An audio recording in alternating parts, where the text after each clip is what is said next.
Hey folks, Wally DM here. Today our adventuring party enters a room that is filled with magical fire that is heating up the entire room like an oven. There are a few statues in this room, including one of a huge dragon, and they're going to need to manipulate them in order to find a very valuable key. Now today's puzzle is actually part of a 5th edition adventure module called Eldritch Castle.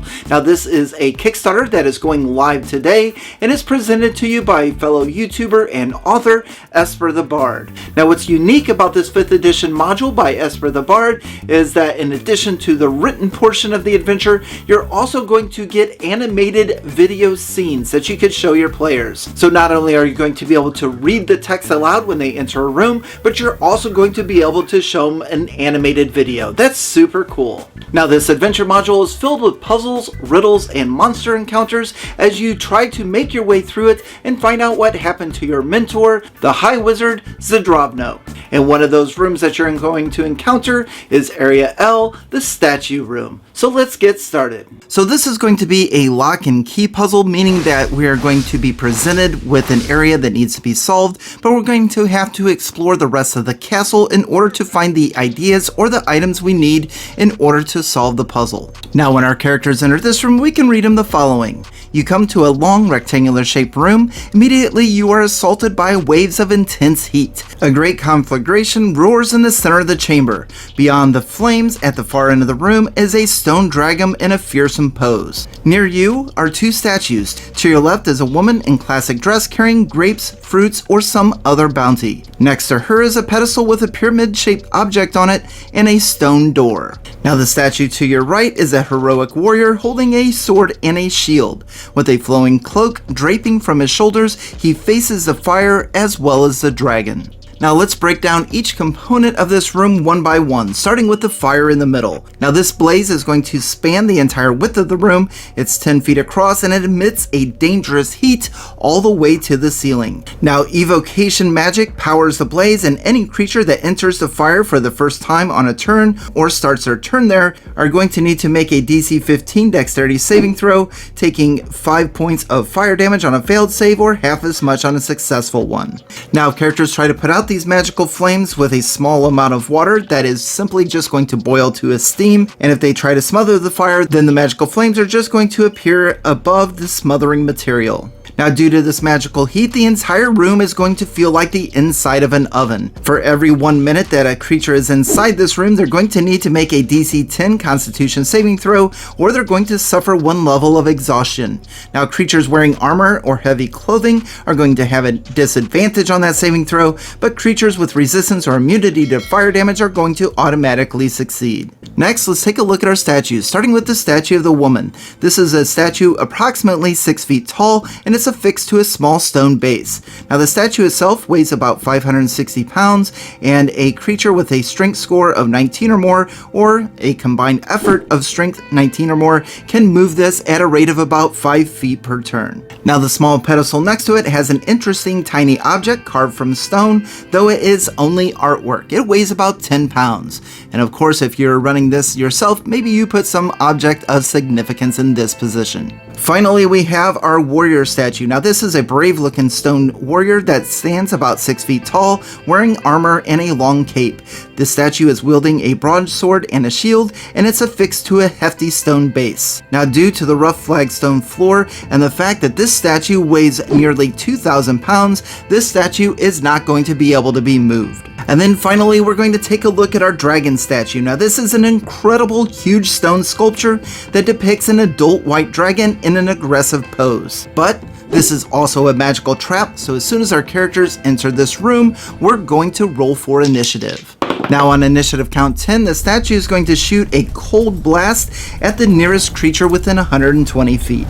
This attack is going to have a +7 to hit, and it's going to do 2d6 worth of cold damage. Now the statue itself has an armor class of 17, 80 hit points, and it has immunity to cold, poison, and psychic damage. Now if a character was brave enough to go through the fire or perhaps misty step over to the statue, there is an opportunity to disable this magical trap. With 2 successful DC 15 Intelligence Arcana checks by a spellcaster proficient in Arcana, the statue's ice-cold frost attack can be temporarily disabled.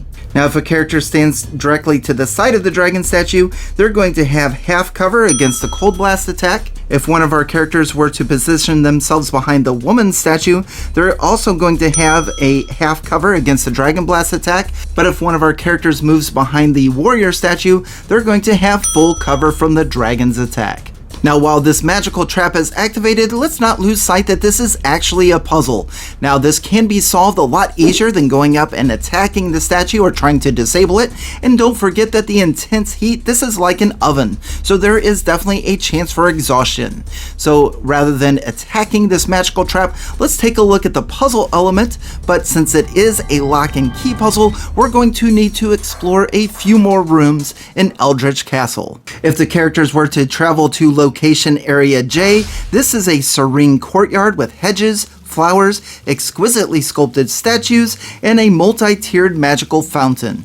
If the characters explore area O, this is a natural cave with a waterfall sprouting from a crevice in the wall.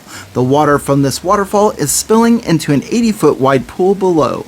Now, if the characters search the library in area R, they're going to find a room that is filled with scores of books and bookcases, and there is a scroll rack. Now, on the scroll rack, they're going to find two scrolls. They're going to find one that is a Find Familiar, and the second one is going to be Zadrovno's Floating Disc. Now, anyone proficient in Arcana can determine that this is a modified floating disc spell that creates a concave disc that's more suitable for carrying materials, and it can be tilted on command. Now, this scroll is also labeled with an icon of a flame. So you now have everything you need to solve the puzzle in the statue room. With everything that's been presented, do you know how to solve the puzzle?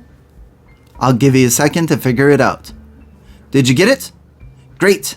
Let's go over the answer. So again, as a reminder, this is a lock and key puzzle. The adventurers are going to find the lock, which is this room with the statues, and they're going to need to find the keys.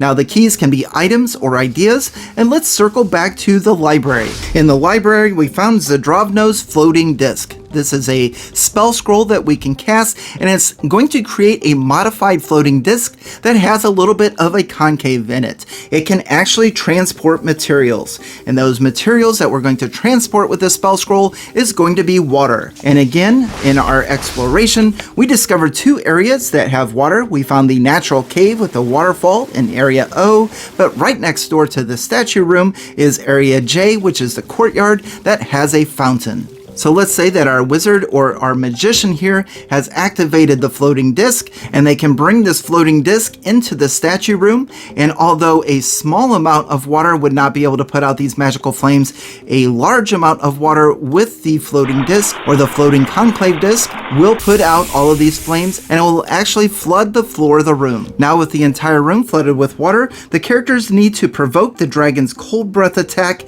to freeze the standing water. And they could do that by crouching behind some of the statues or coming up with their own creative solutions. Regardless, once the cold breath attack of the dragon starts hitting the water, this water is going to freeze, and when the water is frozen, then the characters can actually push the statue across the ice over to the dragon statue. And once the warrior statue is in contact or touches the dragon statue, then we can read the characters the following. The sound of a mighty clash between hero and monster resounds throughout the room, followed by the howl of the dragon being defeated. The icy blasts cease, and from the gullet of the dragon comes a key.